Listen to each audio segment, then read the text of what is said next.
आउज़ुबिल्लाहि मिनश्शैतानिर्रजीम बिस्मिल्लाहिर्रहमानिर्रहीम। मोमिनीन करम, बंदे सैयद अरबाब अली मूसवी कुमल मुक़द्दसा से आपके सामने मुखातिब हूँ। और आज मैं जिस टॉपिक पे बात करना चाहता हूँ वो एक नुस्ख़ा है जामे इमाम रज़ा अलैहिस्सलाम। अब जामे इमाम रज़ा अलैहिस्सलाम ये क्या है, किन बीमारियों के लिए है, इमाम से मंसूब क्यों है, उसके सब सवालों के जवाब आपको इंशाल्लाह अगले 2-4 मिनटों में हम दे देंगे। देखिए, इमाम को वली अहद बनाया गया था खुरासान में, और जब इमाम वली अहद थे तो पूरी दुनिया के जितने भी डेलीगेट्स थे वो इमाम से मिलने आते थे।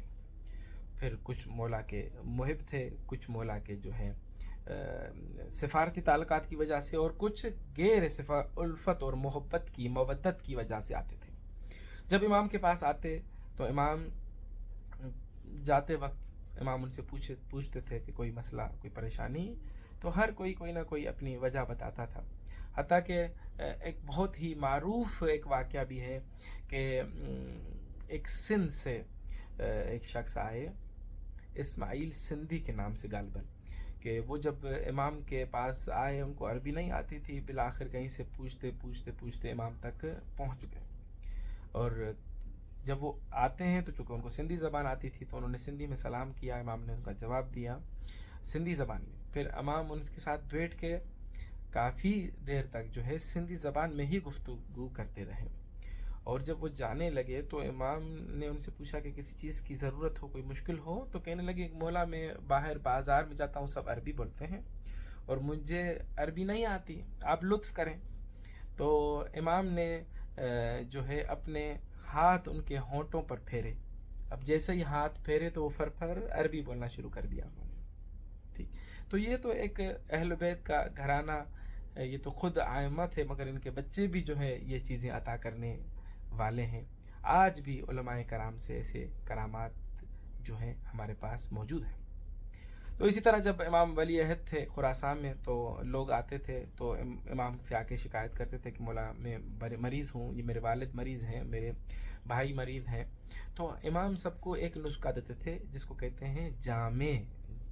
जामे जामे यानी कि तमाम जामे, जितनी भी बीमारियाँ, सब का इलाज जामे। फिर मनसूब चूँकि इमाम रज़ा थी तो जामे इमाम रज़ा बन गई।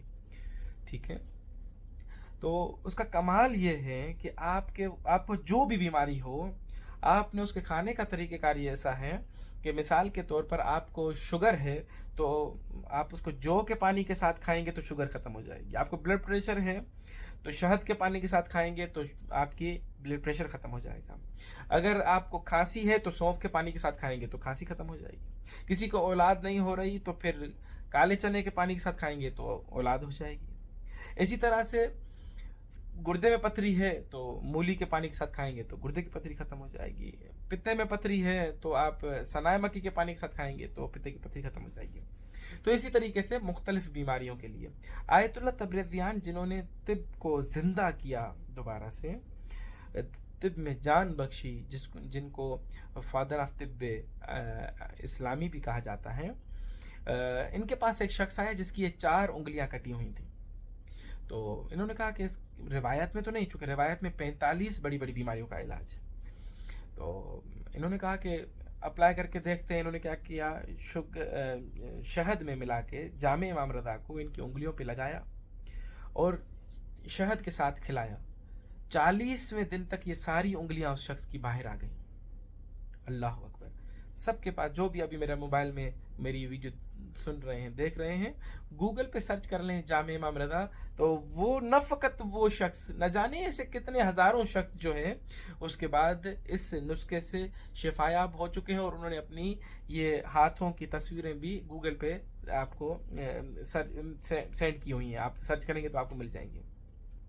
तो इतना बड़ा करामाती मौजज़ा हमारे पास मौजूद है। आप बताएं कि किसी मॉडर्न साइंस के अंदर भी कोई ऐसी बड़ी कोई इजादात मौजूद हैं कि जिसके तवस्सुल से हम जो है एक कटी हुई उंगलियों को दोबारा से उगा सकें? नहीं।